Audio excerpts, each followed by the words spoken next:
Haleluya. Apa kabar saudara sekalian? Kembali kita berjumpa dalam program renungan singkat Immanuel, itu saja cukup. Kembali juga saya katakan, marilah kita mengawali waktu persekutuan ini dengan hati yang terbuka untuk mendengarkan firman Tuhan. Puji Tuhan. Bacaan kita pada hari ini terambil dalam Lukas 8 ayat 22 dan 26. Ayat 22, pada suatu hari Yesus naik ke dalam perahu bersama-sama dengan murid-muridnya dan ia berkata kepada mereka, marilah kita bertolak ke seberang danau. Lalu bertolaklah mereka. Ayat 26, lalu mendaratlah Yesus dan murid-muridnya di tanah orang Gerasa yang terletak di seberang Galilea. Kita tahu tanah Gerasa itu ada seorang yang dirasuk setan. Dan Yesus sengaja mengajak murid-muridnya untuk pergi ke seberang danau dengan tujuan untuk membebaskan orang yang dirasuk setan. Betapa Yesus begitu mengasihi orang tersebut. Yesus memperhatikan kehidupan orang tersebut, kehidupan orang yang dirasa oleh orang-orang lain tuh tidak lagi berguna, tidak lagi dapat diperbaiki. Tetapi Yesus memandangnya. Dia Allah yang tidak ada waktu itu di tempat di Gerasa, tapi dia mengetahui hal itu sebab dia adalah Allah yang Maha Tahu. Dia tahu bahwa orang tersebut perlu dibebaskan. Satu jiwa begitu berharga bagi Yesus.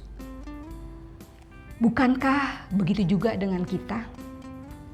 Kita adalah orang-orang yang jauh dari Tuhan tadinya.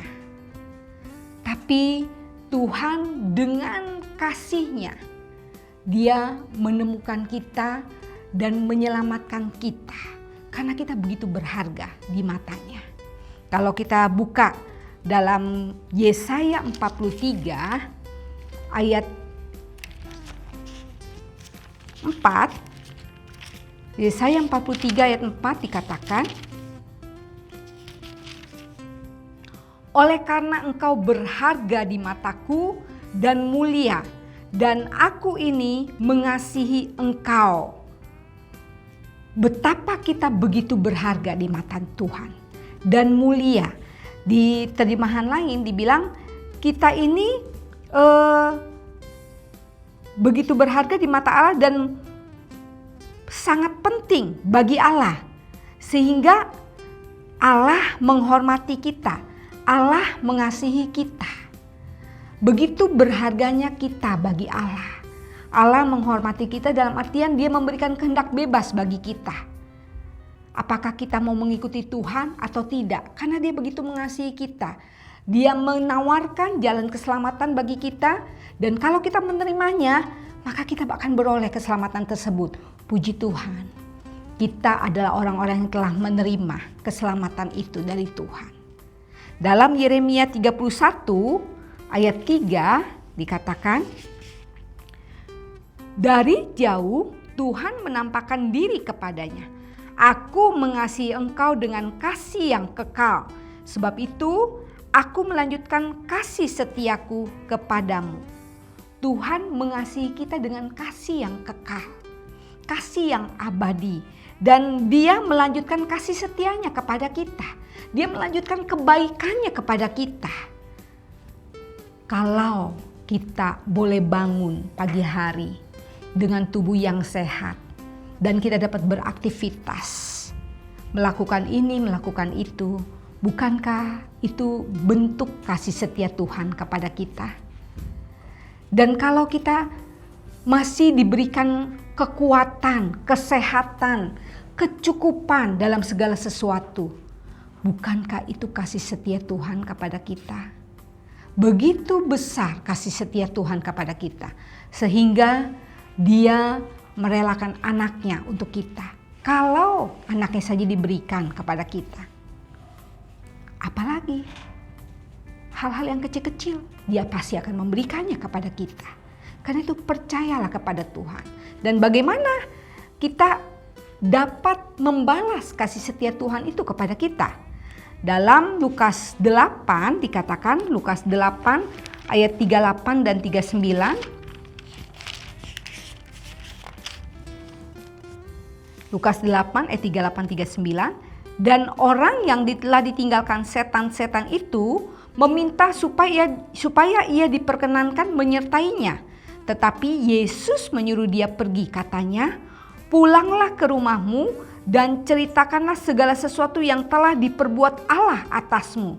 Orang itu pun pergi mengelilingi seluruh kota dan memberitahukan segala apa yang telah diperbuat Yesus atas dirinya.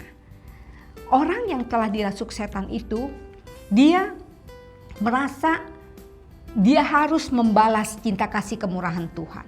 Dia mau mengikut Yesus, tapi Yesus katakan, "Kembali ke rumahmu," dan dia biar dia menceritakan segala sesuatu yang telah diperbuat Allah atas hidupnya. Dan dia melakukannya. Dia menjadi saksi untuk kemuliaan nama Tuhan. Bagaimana dengan kita? Setelah kita ditemukan Allah, dikasihi Allah, dicukupi segala kebutuhan kita, ditolong Allah dalam segala sesuatu, apakah kita mau diam saja?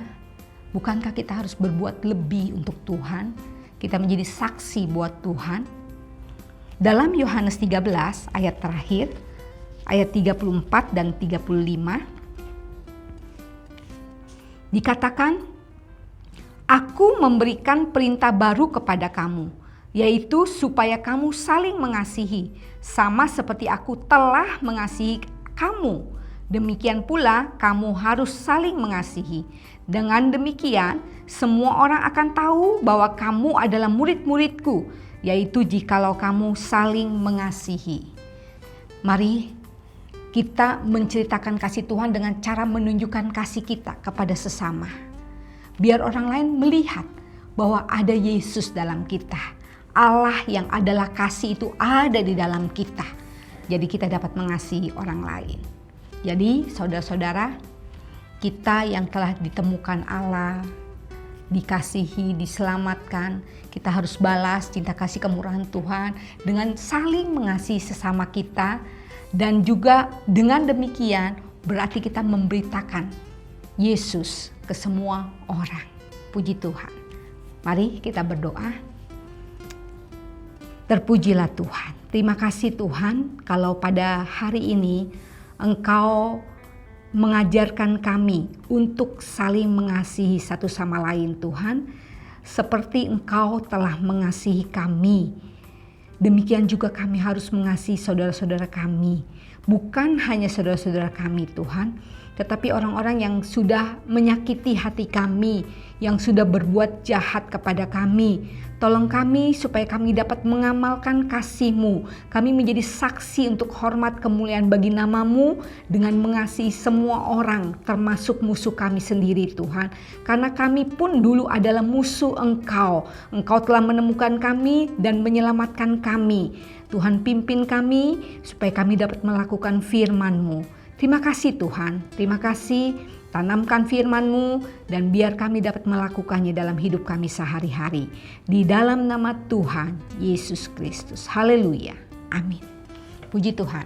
Bagi saudara-saudara yang memerlukan bantuan doa, silakan saudara-saudara menghubungi nomor telepon yang tertera di bawah ini. Puji Tuhan. Terima kasih, dan satu hal saya katakan, Immanuel itu saja cukup.